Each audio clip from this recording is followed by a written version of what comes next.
Ini tidak boleh dikerjakan. Pak Kajari, jangan sok pintar juga kita, adindaku. Aku kenal kau, kan? Inilah sosok Mangihut Sinaga, anggota Komisi 3 DPR RI yang menyemprot Kepala Kejaksaan Negeri, Kajari, Sleman Bambang Yunianto dalam rapat pendapat di Gedung Parlemen, Senayan, Jakarta pada Rabu, 28 Januari 2026. Kajari Sleman disemprot gara-gara menyatakan lengkap berkas perkara Hogi Minaya, tersangka kasus tewasnya 2 jambret di Sleman. Mangihut bahkan menyebut Kajari Sleman sok pintar karena menerapkan restoratif justice di kasus ini. Hogi Minaya adalah suami yang mengejar penjamret istrinya hingga mengakibatkan kedua menabrak tembok dan akhirnya tewas. Menurut Mangihut Sinaga, kasus ini sudah terang benderang tidak ada unsur pidananya. Menurutnya, Pasal 310 UU Nomor 22 Tahun 2009 tentang lalu lintas dan angkutan jalan mengenai kelalaian yang menyebabkan kecelakaan, yang dijeratkan penyidik, tidak terbukti. Menurutnya, ini kelalaian murni of control, kecelakaan tunggal yang dikehendaki oleh si pelaku, jambret. Menurutnya, korban tewas ini bukan jambret biasa, namun sangat membahayakan. Seharusnya, menurut Mangihut yang mantan Kepala Kejaksaan Tinggi ini, penyidik bisa menggunakan undang-undang baru di mana di sini terdakwa tidak bisa dihukum. Karena itu langkah Kajari Sleman yang menerapkan restoratif justice di kasus ini tidak tepat. Menurutnya restoratif justice bisa dikenakan kalau ada pengakuan, minta maaf lalu bisa mengganti kerugian. Mangihut juga menyesalkan sikap jaksa penuntut dan kasih pidana umum yang menyatakan berkas perkara ini lengkap. Mangihut Sinaga berani lantang mengkritik Kajari Sleman, ternyata dia pernah menjabat sebagai Kepala Kejaksaan Negeri, Kajari, di Bontang, Purwodadi, dan Medan. Karirnya kemudian berlanjut sebagai Wakajati Sumut, Kajati NTT, Kajati Sulut, Inspektur V Jamwas, hingga akhirnya menjadi staf ahli Jaksa Agung. Usai purna tugas dari Kejaksaan, dia melanjutkan pengabdian menjadi anggota DPR RI. Pak Kapolres dan Pak Kajari, kasus ini sangat sederhana, jelas terang benderang. Tapi kok kita buat bulat? Kenapa cara berpikir kita seperti itu? Ya, ini Pak Kapolres sudah terang benderang. Apa yang disampaikan kawan-kawan tadi Pak Rikwanto, apalagi Pak Jenderal, ini jenderal-jenderal semua tadi ini, ya, yang bicara. Pasal 310 di mana letak kelalaiannya? Nggak ada. Yang lalai si terdakwa ini, tersangka di mana lalainya? Ya, tak ada. Dan bagaimana cara berpikirnya juga boleh itu di-RJ-kan. Ya, nggak ada rumusannya. Karena ini bukan daripada pasal 310. Kalau pasal 310 itu ada pengakuan, ada bisa minta maaf, lalu bisa mengganti kerugian, itu unsur daripada RJ. Sementara ini nggak nyampe ke sana, nggak nyambung. Ini kelalaian murni of control, kecelakaan tunggal yang dikehendaki oleh si pelaku. Ya wajar dong dia dikejar, dipepet, sudah membawa senjata, hampir melukai daripada istri daripada terdakwa. Ya, ini apa yang disampaikan tadi, ya, ini sangat luar biasa, kekerasan atau jambret, bukan jambret biasa ini, yang ya sangat membahayakan. Baik, Pak Kapolres, kalau kita berbicara dengan belum menggunakan undang-undang baru, ya, kita KUHP lama, itu ada pasal 48, overmah, ya, nggak bisa dihukum. Ada juga pasal 49, not wear excess, ya, yang sangat berlebihan, ya. Ada semua di situ. Jadi bukan hal yang baru lagi nih. Tapi kenapa kita lalai, ya, menerjemahkan ini, ya? Itu loh Pak.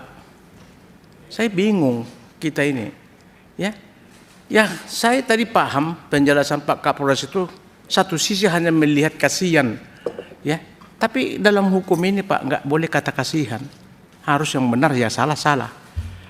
Tak ada kita bisa gabung-gabung karena kasihan dia, ya korban mati 2 orang, nggak bisa Pak, hukum ini nggak bisa digitu kasihan. Nggak ada di istilah hukum kasihan Pak, ya Bapak sebentar lagi mungkin mau sespim, ya, apa mau jadi apa, ya mau jenderal. Dah ada, kasihan Pak. Hukum itu kok secara tegas, salah ya salah, benar ya benar.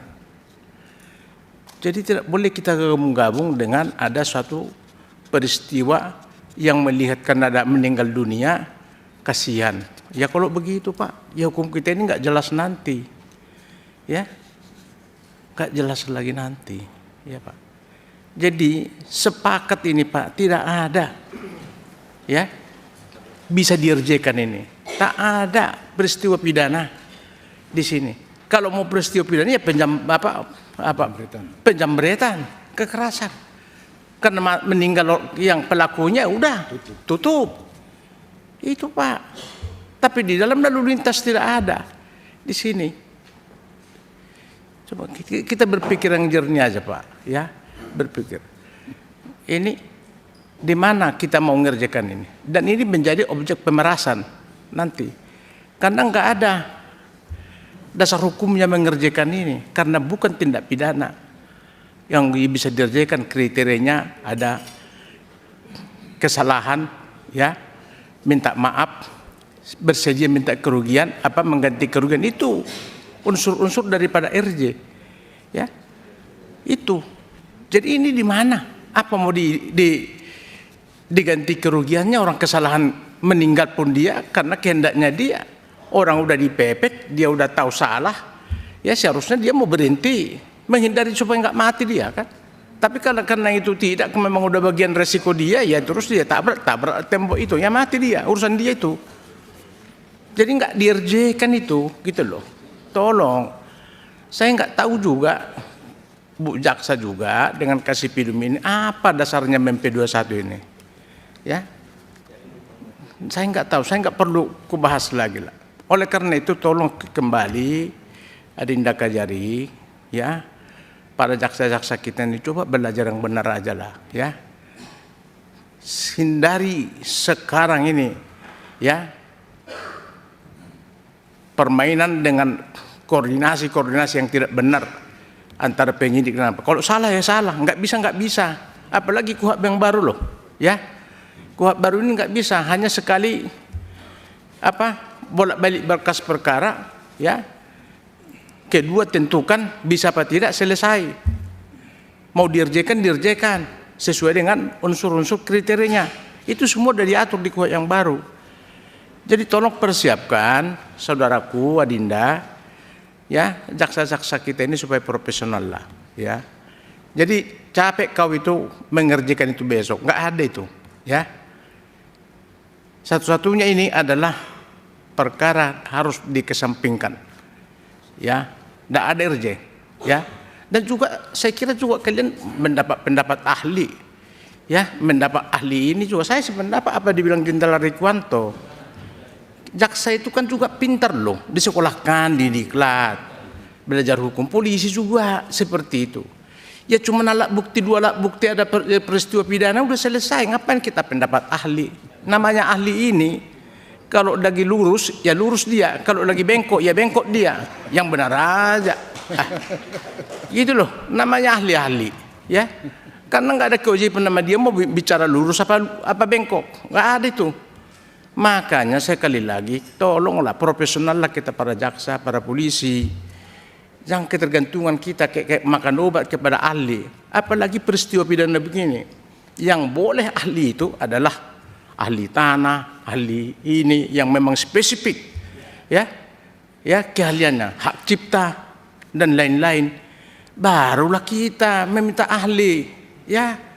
Tapi kalau hanya peristiwa pidana, perbuatan pidana ada dua alat bukti, ya, ngapain kita ahli-ahli ke situ, Pak Kapolres, ya, Pak Kajari. Ya, kita udah diajari kok diklat, jaksa 6 bulan, polisi berapa tahun. Aduh, ngeri kali kita inilah, kita ini selalu terbawa, ya, semacam satu kehebatan kalau sudah satu berkas ada ahlinya, ya, kita ini udah hebat. Janganlah, coba mandiri kita, ciptakanlah, ya, kehadiran hukum itu yang sesuai dengan aturan, dengan sesuai dengan sudah ada undang-undangnya, ada penjelasannya juga, lengkap itu. Jadi saya kira Mantan kalau suatu Pak Kajati, perkara ini waktunya kita terbatas hindari, ya. Pak, dengan suatu ahli-ahli. Bilang sedikit. Oleh karena itu saya kira ini tak ada ini dikerjakan, ya, ya hentikan karena ini bukanlah tindak pidana, ya. Bolak-balik. Kalau ini ada tindak pidana tadi 310, oke, pasal 310 karena kelalaian mengakui karena lalai boleh didamaikan sepanjang ada ruang itu untuk mau sekali dua bertemu didamaikan, ganti ini, ganti seperti yang disampaikan tadi, uang duka, uang ini, ya silakan. Ya, kelalaian itu diatur di undang-undang yang baru, ya, pasal 310 dan lain-lain itu, ya, perkara lalu lintas bisa dikerjakan. Tapi kalau kasus ini tak ada RJ di sini, ya. Jadi besok tanggal 29 abaikan itu, ya. Pak Kajari, jangan capekin dirimu, ya, nggak ada. Dan juga kalau RJ pun ngapain kita harus pengacara? Panggil kedua belah pihak sepakat apa enggak, ya, langsung aja, ya. Artinya supaya tidak berbelit-belit, belum tentu penyampaian daripada ini, keinginan daripada ini sesuai dengan ya yang diharapkan. Ya bisa saja juga mungkin pihak-pihak menambah-nambahin segala macam sehingga membuat makin rumit. Jadi mulailah belajar Adinda untuk melihat kasus, menyelesaikan supaya arif, bijaksana dan betul-betul rasa keadilan, restorasi yang distributif yang sesuai dengan hukum kita yang baru sekarang ini. Download Tribun X sekarang, menghadirkan lokal menjadi Indonesia.